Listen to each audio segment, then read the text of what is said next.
the same tasks over and over again. Frustrating, right? And one small mistake means starting all over again, copying data one by one, pasting it, and manually calculating values. Quite a lot of work, don't you think? But what if you could finish all that in just a few seconds? Imagine having time to enjoy a coffee break or focus on more important work instead. Excel can become your greatest ally, helping you work smarter, not harder.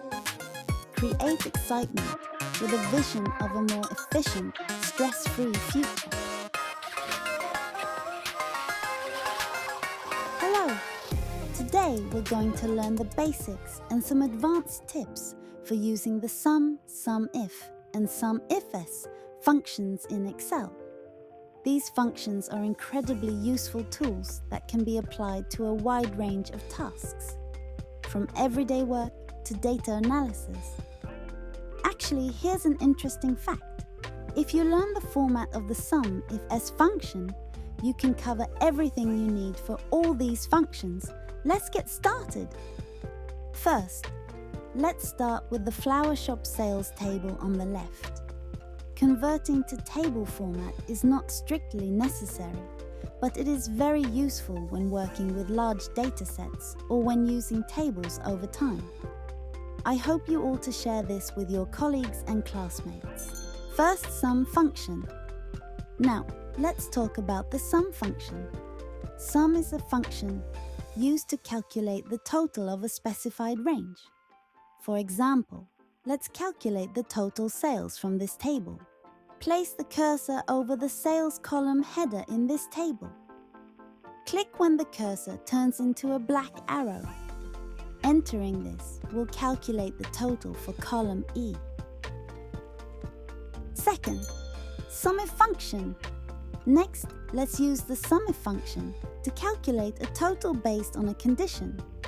For example, if you want to calculate the total sales for the item sunflower, you would use the SUMIF function. In cell I9, enter equals SUM if header of item, and second is cell G, 9 is sunflower, and last argument is header of sales.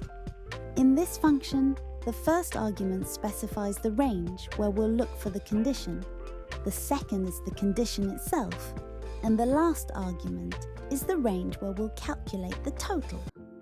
As you can see, SUMIF is very useful when you only have one condition to work with. Finally, let's use the SUMIFS function to calculate total based on multiple conditions. For example, if we want to calculate the total sales of the product sunflowers in store F, we use the SUMIFS function. In cell I15, enter equals SUMIFS. First is sales header, next first condition range of item header and condition of item sunflowers. Next second condition range of item header and condition of store F. The SUMIFS function first specifies the total range, then pairs the condition range with the condition.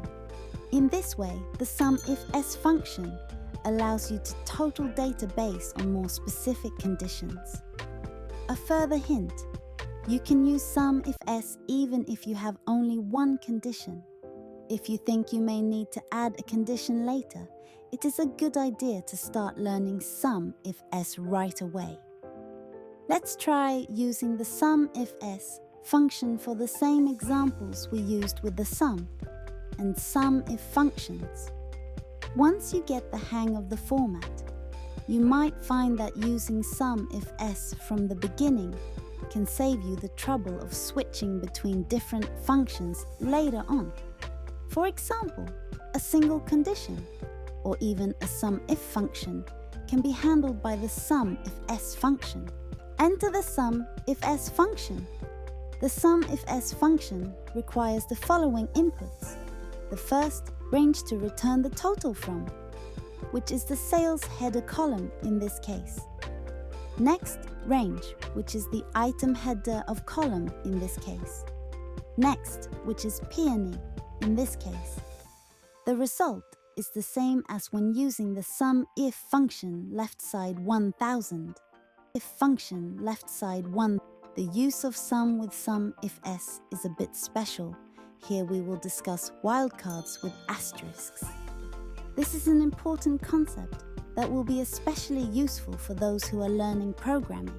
If you are smart enough to have watched and understood this far, and if you are in the top 10% of viewers, you will understand the information I am about to share with you.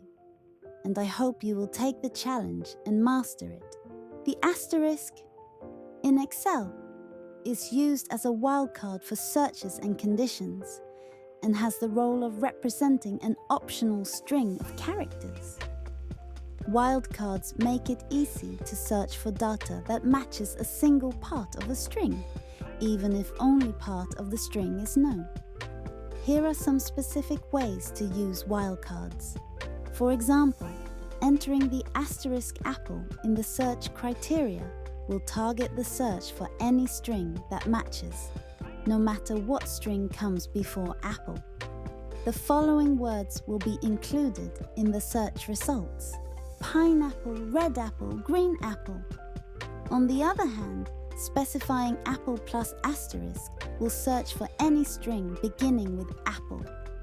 For example, apple pie, applesauce, apple juice. In this way, the asterisk can be used to replace any number of characters in a string, not only at the beginning or end of a string, but also in the middle. The asterisk can also be used with Excel's filter function to display only the rows that contain a particular string of characters. For example, if you want to display only data containing apple, enter asterisk apple asterisk as the filter condition, and all rows containing apple will be excerpt. Asterisks can also be used in functions that specify conditions such as SUMIF SUMIFS, COUNTIF, and COUNTIFS. For example, if you want to use the SUMIFS function to total the number of cells containing store, you would write equals SUMIFS header of sales and header of store, and store asterisk. This will total the number of all cells in the cell range E4, E15 that contain store.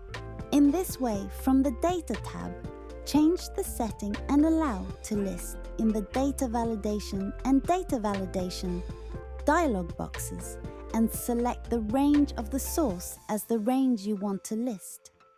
If you create a pull-down list using input rules, you can retrieve data from a large amount of data in an instant.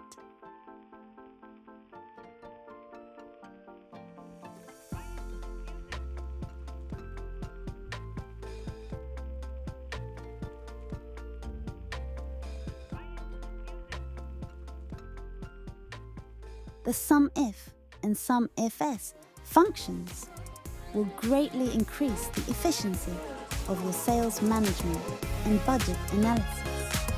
You can easily update the results by simply changing the conditions, so please try it out on your jobs and projects. We would love to hear your questions and feedback in the comments section. If you found this video useful, please also like and subscribe to our channel. See you next time!